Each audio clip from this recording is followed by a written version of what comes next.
to ignore the way that the dominant lens is often exclusionary to people who do not fit within it. Or, in the case of your own province and all through Canada and through the United States as well, the inability to see the lens that leads so many people to say that treaties with First Nation peoples are in effect handouts, right? That comes from a particular lens. That comes from a particular point of reference. Because if you see them as handouts as opposed to the equivalent of international treaty agreements, which is really what they are. These are semi-autonomous or autonomous nations. It is no different than having a trade agreement with France. It is no different than having an agreement with the United States or with Mexico or any other autonomous nation. In effect, you sign treaties so that you have the right to stay on the land you took, right? And so when we act as if somehow First Nations peoples are getting over having had to cede their land and now experiencing much higher rates of poverty and unemployment and educational failure and health problems, and yet we still see it, not only in Canada but all throughout the U.S. People in the Dakotas and Minnesota were always upset about how Indigenous people have all these fishing rights that nobody else has. Why, they can fish at this time and we can't fish at this. You wouldn't even be there with the lake in your sight if it hadn't have been for this treaty being signed. You'd still be at war. You know, if you really want to go back to war with those folks, I'm sure they'd be willing to accommodate in many cases. All of this is about the lens that we bring. You know, peoples of color have their lenses, and they're not always accurate either. And white folks have our lenses, and they're definitely often not accurate. In part, to be a member of a dominant group in particular, whether it's the dominant racial group, the dominant economic group, the dominant gender or sex group, sexual identity group, orientation group, or any other dominant group, is to have the luxury of being oblivious to the experience of everyone else.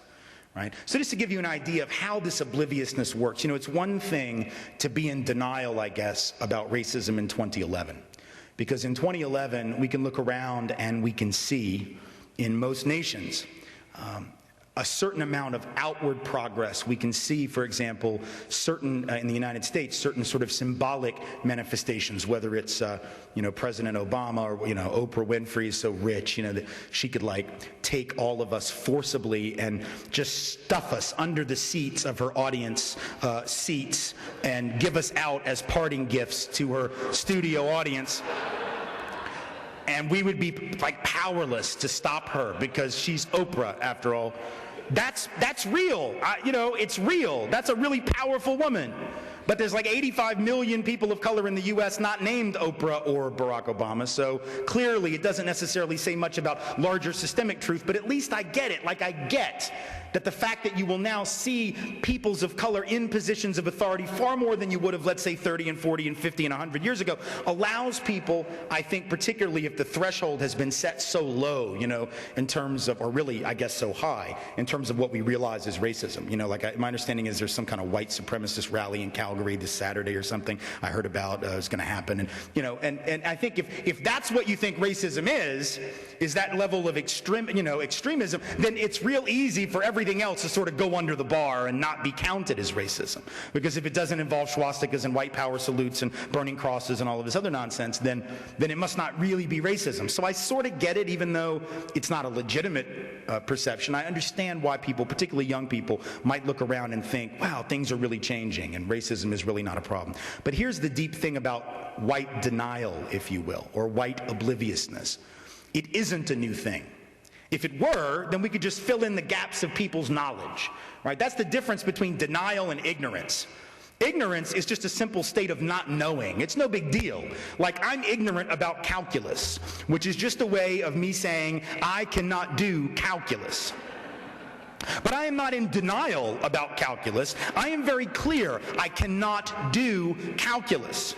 But now, because that's just ignorance, if I had any interest in learning it, I could find one of you who knows how to do it. I could pay you to tutor me. You could teach me calculus, and I would learn it, I hope. And then at the end, I would say, thank you for teaching me this thing I didn't know. Thank you for filling in the gaps of my knowledge. Oddly, when you fill in the gaps of white folks' knowledge about the existence of racism, thank you is not the first thing that you get told. My goodness, I had no idea. If only I'd known. Thank you. Where have I been all these years? That's why it's not ignorance. That's why it's denial. It's cultivated. It's deliberate. It's sort of this willed ignorance, right? Very different.